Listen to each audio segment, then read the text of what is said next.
What does it take to redefine company growth in a way that prioritises honesty, genuine connections, and long-term success? Well, in an age where competition for specialised IT and engineering talent is fiercer than ever, I want to explore today how organisations can truly set themselves apart, especially in recruitment, and workforce development in particular is so important right now. And I've got not one but two guests joining me today, and they're from a company called AEG. Now, AEG has tripled in size since 2019 thanks to its leadership focus on authentic relationships and a consultative approach to staffing. So my guests today, Eric and Chris, are going to be sharing their insights on the unique challenges of recruiting and retaining high-demand technical skills, trends shaping the tech sector's recruitment strategies, and what does it take for startups and growth companies to thrive in a competitive talent market? Whether it be balancing cutting-edge technology with a human touch or fostering a company culture that aligns with employee values, my guests are going to bring valuable perspectives today on the future of recruitment and much more. So, how can organisations not just attract, but retain their top talent in an ever-changing job market? Let's find out and get today's guests on. Well, thanks for joining me on the podcast, guys. Chris, to begin with, can you tell everyone listening a little about who you are and what you do? Thanks, Neil. I'm sure you and your listeners have heard some of the negative connotations and narratives around the staffing companies.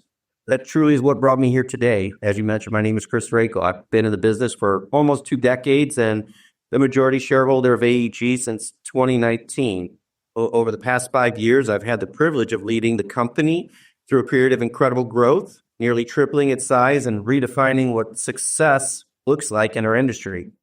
I'm not here just talk numbers, though. I'm here to change the narrative of the staffing industry. For too long, staffing has been misunderstood as transactional. There have been way too many bad actors, and there really was a point in time where I was somewhat embarrassed to tell people what I did. The reality is, staffing is the backbone of innovation, opportunity, and progress for businesses and talent alike. My mission is to elevate the conversation, focusing on long-term value and impactful relationships. So today I'm excited to share what I've learned on the journey, what's working, what's broken, how we can build a future that transforms not just businesses, but lives. And I'm looking forward to digging a little bit deeper on everything that you mentioned there. But of course, you're not here on your own. You brought Eric with you. So Eric, can you tell everyone listening a little about you too?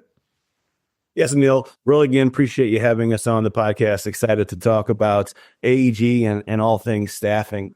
You know, my background, like Chris, is almost 20 years. A little bit more unique is, as I say, that I've got to work at some of the largest staffing companies in the world, and then also more your local boutique firms. So I just have a unique perspective of just how various different companies do it. They've all done it different. And I think I've been able to learn from some great leaders, great teammates throughout the years and bring that perspective to AEG. And I think where Chris and I have been so successful together is we think the same on it. It's about relationships and not just transactional relationships, genuine relationships with both our clients, our customers, and then making sure our internal staff feels valued and it's okay to make mistakes and learn as we kind of go through this. But at the end of the day, we want to have genuine connections with the people we're meeting and help them find success, whatever that looks like to them. So I've been here a little over 3 years, the managing director. I manage the team, and my main job every day is to create a culture of trust and collaboration and growth. Well, a big thank you for joining me on the podcast as well, Eric. And I'd love to jump straight into a few of the things that you've both mentioned here. And Chris, to begin with, you talked about the challenges around staffing. So what are some of the unique challenges that you've seen companies face, especially in all those conversations that you're having when they're trying to recruit and retain specialised IT and engineering talent in today's increasingly competitive market, especially around tech talent? Yeah, so I mean, we're here in the States. We're in St. Louis, and this is not unique to us. It's a global problem, but especially in the United States. I mean, first and foremost, we have low unemployment, and we have a global competition for the workforce these days. A lot of organizations have antiquated recruiting practices. Waiting for people to apply simply does not work in today's world. You may get lucky here and there, but we really need to be hunters, not trappers. And employees today are not just looking for a job. They want to know what they're going to be part of, how it's going to impact their or others' lives, and what the future may hold. Talented people only want to entertain opportunities that align with their goals and belief systems. The intangibles to them are just as important as the pay. So it's hard to get all of that message out in a job posting. It's hard to get all of that message out on your website. The world of work has changed. The times of working for a local business or searching online, or those old enough to remember the paper, it's gone. Technology has been taking us in that direction for some time, and COVID really just amplified everything. I'm glad you mentioned COVID there, because the world has changed so much in the last 5 years. First, there was the global pandemic taking us on a journey to remote working at scale. Then that followed by hybrid working. And the last 2 years have been all about AI. So, Eric, I've got to ask, how have you seen the tech sector evolve in terms of recruitment trends? And are there any key shifts that you're observing in how companies attempt to attract talent now? Because employees also have a whole new set of expectations from potential employers, right?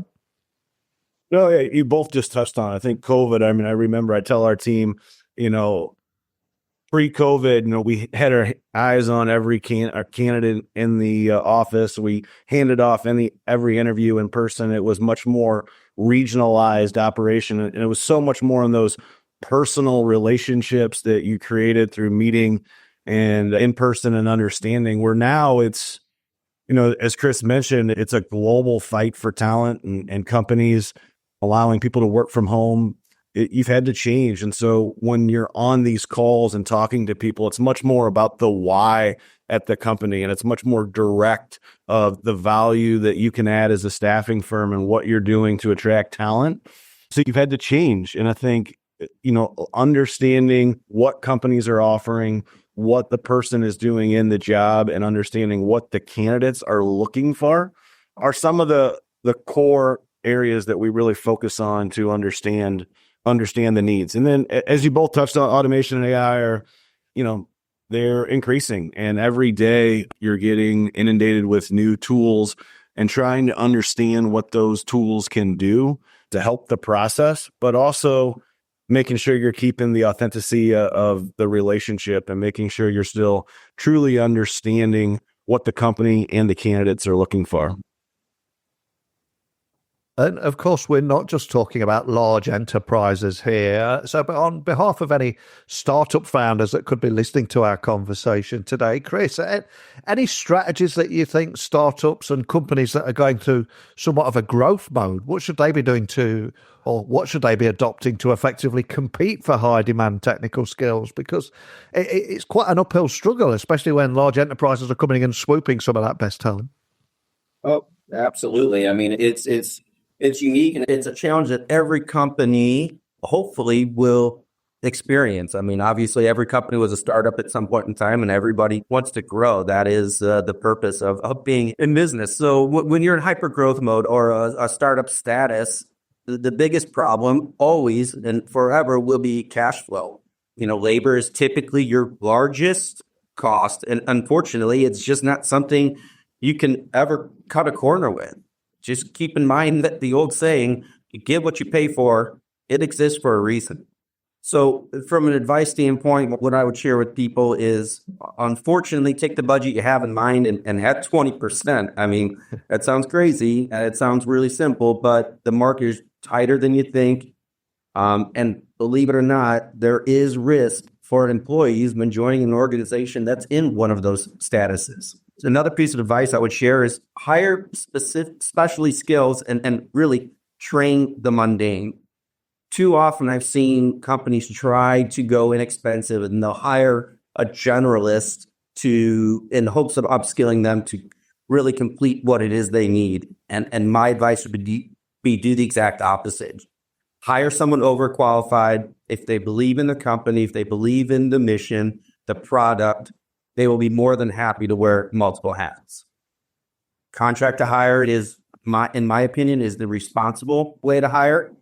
As an employer, you get a proof of concept before you commit. It's really easy to hire and or fire if need be. Benefits don't become an issue. A lot of organizations in startup mode cannot offer the robust benefits that are required and or needed in today's workforce. And the idea of a fractional employee is another strategy that I would include. And for those that don't understand, that's, take someone very uniquely qualified and maybe you cannot afford them on a full-time basis, but look to add them maybe 20 hours a week or 30 hours a month, whatever works for your system. And we're uncovering a lot of risks, challenges, and equally opportunities today. So I think it's a good opportunity to introduce people listening to AEG. So Eric, can you tell me a little bit more about AEG's approach to workforce development and this emphasis on honesty and genuine connections? Because I think it's so important in this age of AI that we keep talking about. And why is it you think this approach resonates so much in today's market? Is it because of that or is it something else? Well, as we've touched on a few different times, the relationship piece. And in so many times, staffing companies will say, we're really focused on relationships, but then they hold their internal staff to, huge metrics. So they're focused on, how many calls they made in a day. Where, listen, all activity is always a key factor. But at the end of the day, we stress to our internal team to take time to understand what our candidates are looking for. We want them to really just be a true consultative approach. And we're more worried about genuine calls, really understanding quality candidates than if they made 30 or 25 phone calls in a day. So I think it starts with our internal model and how we train our team on quality over quantity is the first area that I would say. And then we celebrate. Listen, this is a hard job. You're dealing with people. It changes. You're not really sure what you're going to get. You could do all the right things and candidates could have other ideas or change their mind. And so we celebrate a lot. We celebrate just the little things and we focus on coming in each day, regardless of what's happened the day before and trying to make it the best day possible. And I think that culture really, creates a team atmosphere where we help each other, we learn from each other. And then you take that approach, and I think it comes across genuine when we're working with candidates, and I think they're more excited to work with us. And I'm so glad you've mentioned culture there, because in my former IT life, I saw so many tech projects fail or struggle, not because of the technology, but because management had forgot to think about change within the organization and culture within an organization, how they were going to adopt this new tech. And of course, as employees, we expect this as well. And we've seen the costs of a bad hire and what that can do to harm and the culture within an organization. So I'm curious from your side, Eric, what role do you see company culture playing in not only attracting, but also retaining specialized talent, particularly in IT and engineering and those tech fields we're talking about? I think it's huge. I think companies need to listen to their employees, and every company is a little bit different, but they have to understand what works for their company and the type of person they want.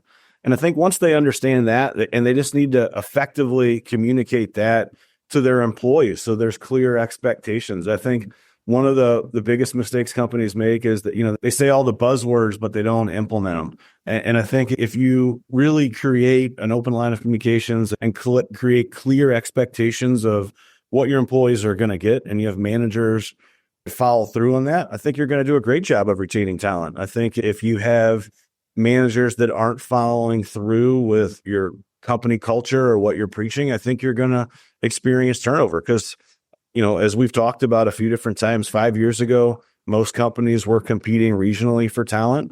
You're competing nationally. And companies, I think, over the last 2 years are really evaluating, how they want to set up their environment. Is it fully remote? Is it hybrid? Is it in person? And just other ancillary benefits that come along with those expectations, I think, is something that's really important to employees and future candidates. And Neil, I'll jump in on this as well, because one of the things that we stress here at AEG is really being authentic. And it's something that really starts at the top. We share with every single candidate this piece of advice, and it's just be yourself in this conversation, in the interview. Reason being, if you try to pretend to be somebody that you think they want to hire, that may get you the job, but it won't create the satisfaction that you want. So you really need to be yourself, be authentic, and be true to your personal beliefs, your personal credence, and let that, the match will happen from there. And when it comes to buzzwords, and I think AI springs to mind for obvious reasons, it seems that every enterprise right now is rushing to be a part of that AI narrative. And after the pandemic, we saw a huge increase in hiring, and then we've seen big tech layoffs increase because they overhired during that period. So how can organizations balance the pressure to scale quickly when needed with the need to also prioritize long-term workforce development, employee satisfaction, and all that stuff? It feels like quite a delicate balancing act. It definitely is. And for me, I think as we've gone through this recently, it really starts with transparency. You have to let your employees know where you are currently and where you want to go. The more that you share your vision, the easier it is for everyone to buy in. So make sure the team not only knows the challenges ahead, but the opportunities that can be created. Make sure they want to grow with you and that they know that they can create their own path along the way. You know, Eric mentioned earlier, you have to celebrate those short-term and long-term wins. So you acknowledge those that help and impress upon them that we couldn't be where we are without their contributions. You know, again, going back to the stay true to your culture and create opportunities to hear everyone's concerns and or suggestions. Caveat to that is you better be prepared to act or respond when they do voice those concerns.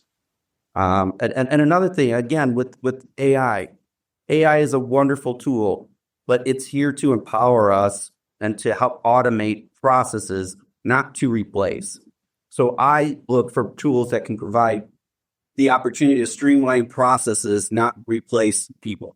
Such an important point. And I think added to that with economic uncertainty on my side of the pond here in the UK and in the US where you guys are, and indeed beyond where everybody listening, I think it's so important to highlight that as well. So what advice would you give to companies that are maybe looking to improve their existing talent pipeline in specialized sectors, especially those struggling with limited resources right now? Any advice or valuable takeaways you'd offer to those people listening? Yeah, that's a great question. I think the easy answer is really just to ask for help. If you've created that culture, you believe in the mission and the organization does as well, your employees should be your biggest cheerleaders. Make sure you have an adequate referral program, but trust me, people like to help people. They will do that more so for the opportunity to enrich somebody else's life more than they will that referral fee. So your employees are your biggest resource. And if they enjoy the work, they would believe or should believe that others would as well. Outside of your organization, there's too many organizations out there in the staffing world that say they can do everything, and they try to do everything. But I would tell you, really look for and lean on specialty organizations. And an example of that is we here at AEG, we're one of the very, very few staffing firms deeply rooted in the nuclear sector. We understand it. We're good at it. Not everybody can. From there, I would have similar answers to what I share with organizations in growth or startup mode. If you have limited resources, look for the contract to hire. It's less of a commitment.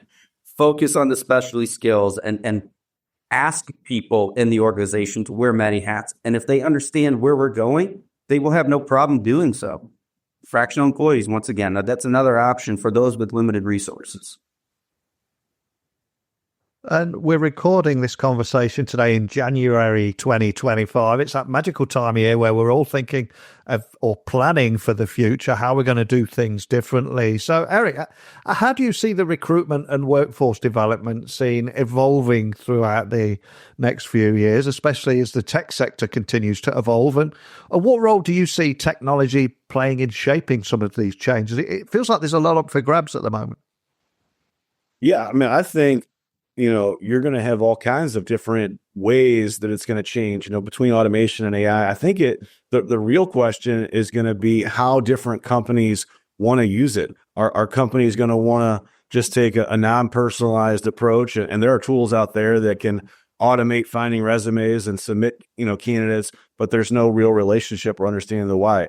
Or are companies going to really dive in and help use the technology to find candidates, have it working for them and still get an internal person there screening those individuals. So I think we're going to see it be able to touch all the things that people are doing right now. And I think the biggest question companies are going to have to ask themselves is, how do they want their message out to their prospective employees to be? Is it going to be more of an automated conversation that happens right now? I mean, there are tools out there that, AI reaches out to a candidate, interviews them before they even talk to someone in their organization.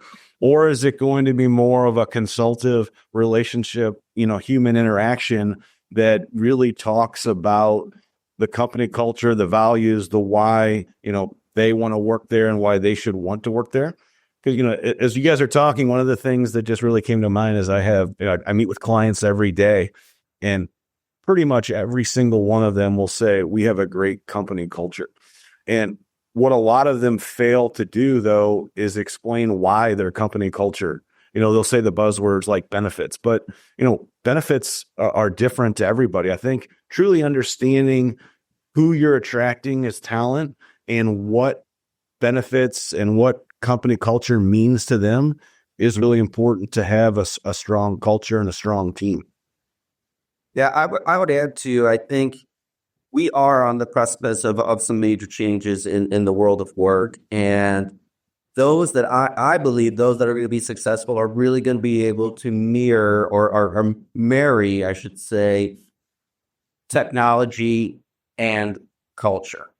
There has to be a personal touch. If you treat your employees like a commodity, you won't have employees for long. You may be able to get a few projects done here and there, but people will leave for $1. They will leave for greener pastures.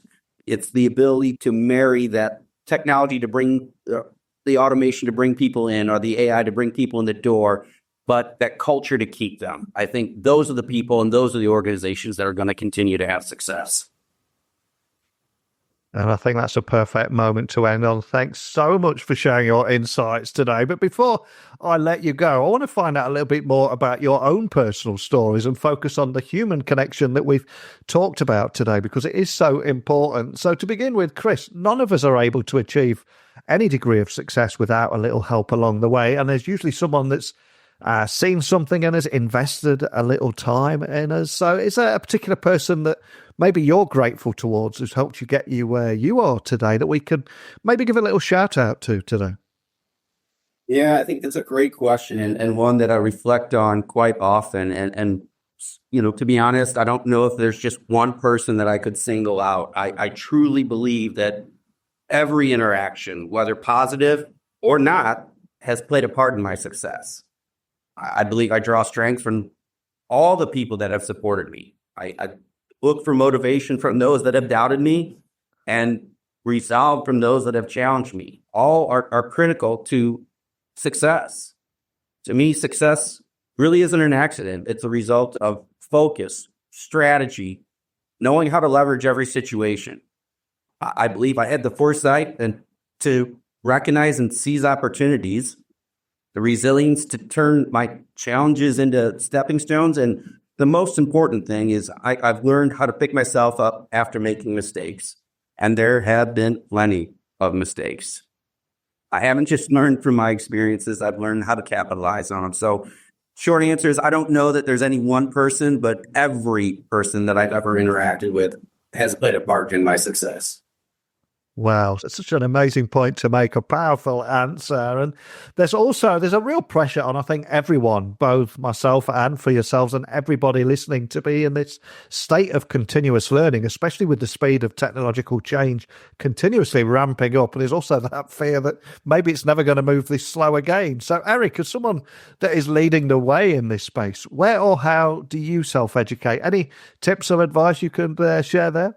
Well, I love your saying, always a student, sometimes a teacher, never an expert. I thought that was really good.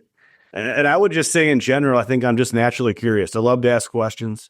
I love to surround myself with people I respect, other leaders in the industry, and then leaders outside the industry. I continually meet with them, ask them how they're dealing with problems, what they're dealing with, how they're working through those issues, how they're leading people, and understand what they're going through and how they're learning from those situations, and how I can apply that to my own self and how I can be a better leader, a better communicator. Asking them, what type of tools they're using, just anything and everything. When I meet someone, I really try to learn something from them. I mean, there's so many intelligent people out there, and the more that I can meet and the more I can learn from, I think the better overall person I'm going to be. And I really try to take that approach in all aspects of life, whether it's professional or personal, as when I meet someone in different situations, just trying to take something away from that conversation that, I can learn from. Fantastic advice. And thank you again for joining me on the podcast. And for anyone listening, hearing about AEG for the first time, maybe they want to start a conversation with either yourself, Eric, or Chris.